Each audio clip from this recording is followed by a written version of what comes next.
In this video, we're going to talk about blind stealing mathematics. So in regards to stealing the blinds, it's when we're open raising from the cutoff, the button, or the small blind.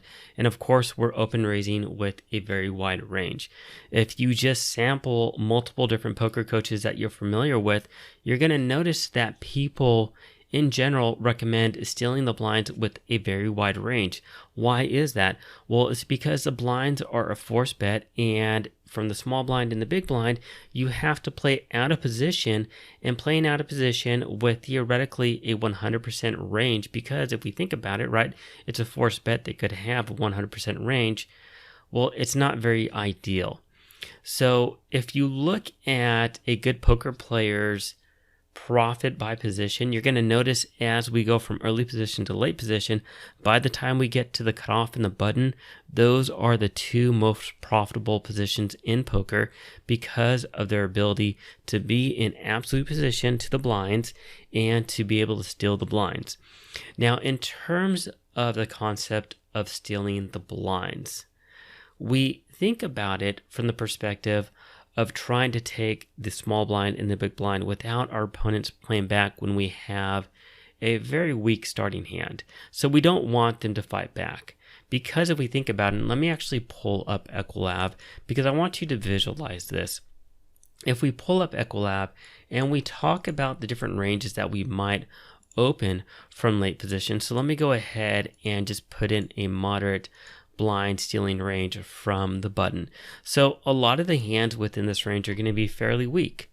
So we don't want our opponents to fight back. We would just simply like for them to fold and to take their blinds.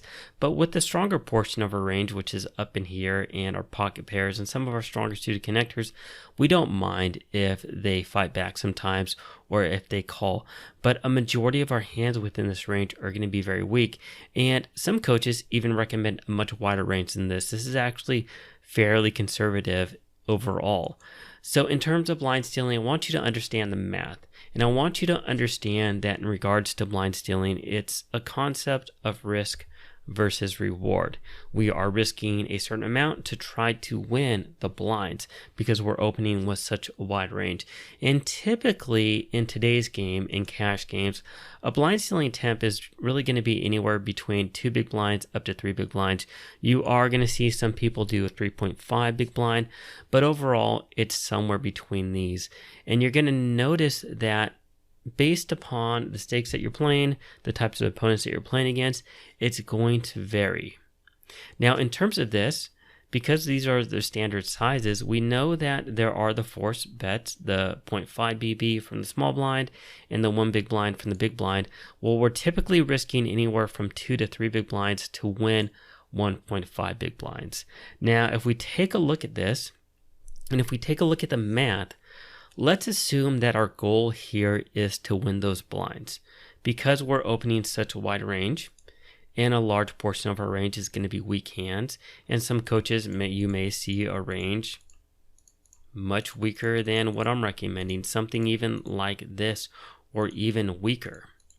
So because a large portion of these hands are going to be weak, our goal is to see how often this needs to work just to take down those blinds without us seeing any post-flop play.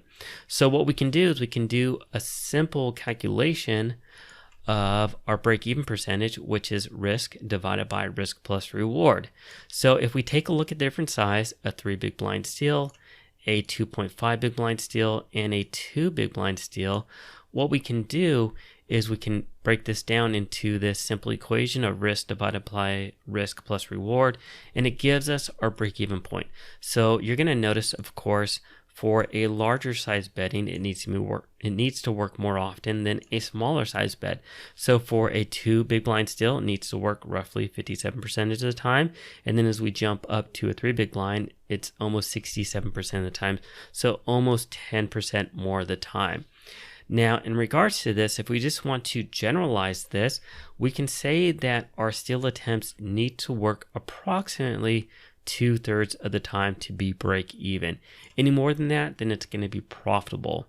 And in terms of a 2 big blind versus a 3 big blind, we know that a 2 big blind attempt needs to work approximately 10% less than a 3 big blind raise. So in general, the wider that we're opening, we want to risk the least amount as possible when we're stealing our opponent's blinds from a theoretical perspective.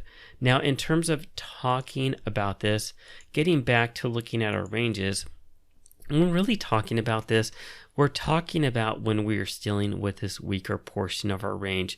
This is where these break-even points come into play. And let me slide this over here. So these break-even points over here come into play when we don't want our opponents to fight back. But when we are opening the stronger portion, we don't really need to consider this.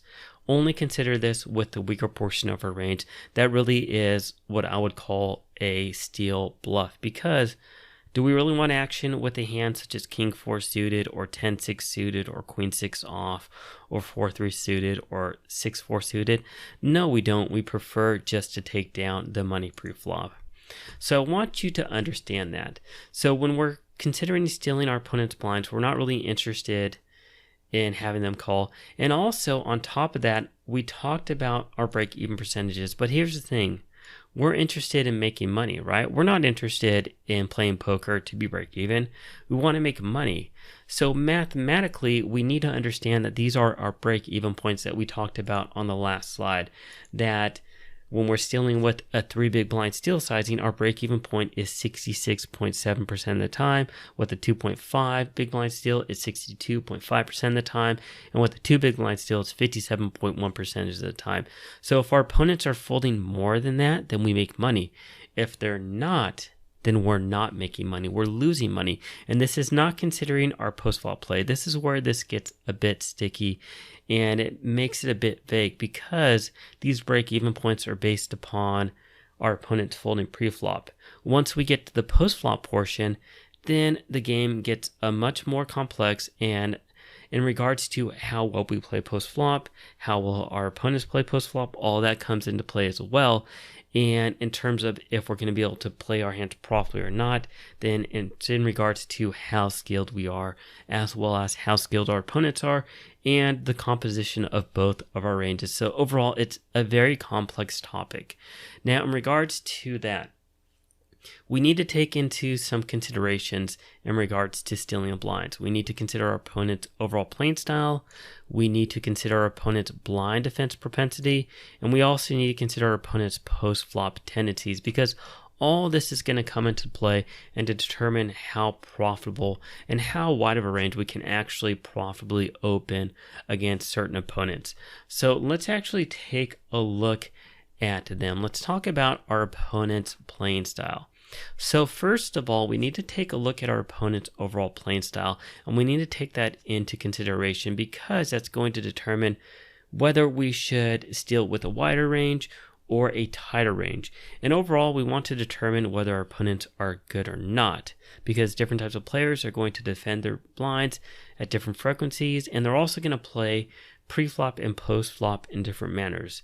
Good opponents may look to 3-bet us as a bluff or 3-bet us for value with a wider range of hands, because they know that we're opening wider. So it's going to make it more difficult for us to steal their blinds, whereas a weaker opponent may just simply fold, or they may call with a weaker range. They may play fairly straightforward post-flop, and they may check fold to any sort of a c-bet that we throw out at them. So all that comes into play. So in terms of stealing the blinds, just from a general rule, against a good player, we might want to tighten up our blind stealing range, and we might want to steal with a smaller sizing, because they're going to fight back. They're going to play back at us much better than a weaker opponent, and they're going to be more apt to 3-bet us as well. But with a weaker opponent, we can look to open up our blind stealing range, and we can also look to exploit the weaknesses post-flop. So that's just a very general highlight overview of looking at our opponent's overall playing style. Secondly, we need to consider their blind defense propensity, and I just talked about that. So one thing we want to take a look at is how often they are folding to blind steal attempts. If our opponents are folding to 80% of steal attempts from both the small blind and the big blind, then this is a situation where we could really realistically, from a mathematical perspective, we could open up 100% range and exploit them. But if, let's say, on the flip side, they're calling stations, and let's say that one of them is folding to 20% of blind steal attempts, the other one is folding to 40%, then we really need to tighten up our range because we need hands that are going to win at showdown. We also need to consider whether our opponents are good enough to fight back against us or not, and how often they're going to 3-bet us, because certain good opponents are going to see that people are opening wide from the cutoff and the button and the small blind, and they're going to be more apt to 3-bet us with a fairly wide range that may include buffs, but may also be a very strong linear range of hands.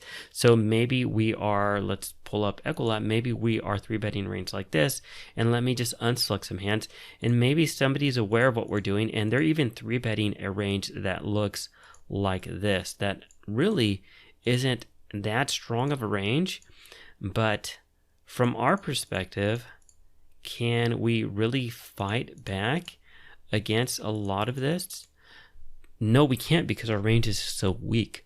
So even though we know they're doing that, they're still going to have range advantage versus our overall stealing attempt range. So we need to be cognizant of the types of hands people are 3-betting us with to understand how wide we can 3-bet. And then lastly, we need to understand how well our opponents play post-flop. Are they calling stations? If they are, we need hands that are going to win at showdown. So we want to tighten up our range, and we want to steal with hands that we actually want to play post-flop and can win at showdown. On the flip side, are they a nit? Are they weak tight? Are they fit or fold? If so, then we can steal with a wide range of hands, because even if they do call us, we know that they're going to play straightforward post-flop, and they're not going to flop a strong made hand that often. So we can go ahead and we can fire out a c-bet and expect to take down the pot a decent amount of time. So overall, we can target what I would call, and let's actually highlight this, bad fit or fold opponents. These are really good types of opponents to target in regards to people that are going to call us and want to play post flop. So anyways, that's going to conclude our lecture and our discussion on blind stealing mathematics.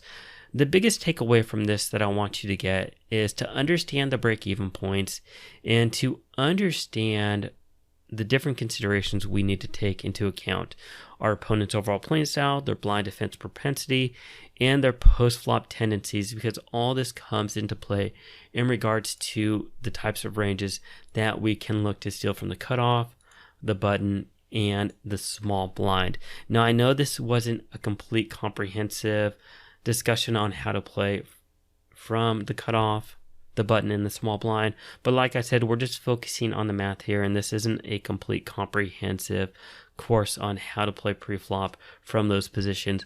But I really wanted you to understand the mathematics, and I'm assuming that you understand the basic strategy to begin with, but we're really just layering on top of that with understanding the basic mathematics in regards to how often your blind steal attempts need to work and the considerations you need to think about. So if you have any questions about the math, please let me know. If not, thanks for watching, and I'll see you at the next video.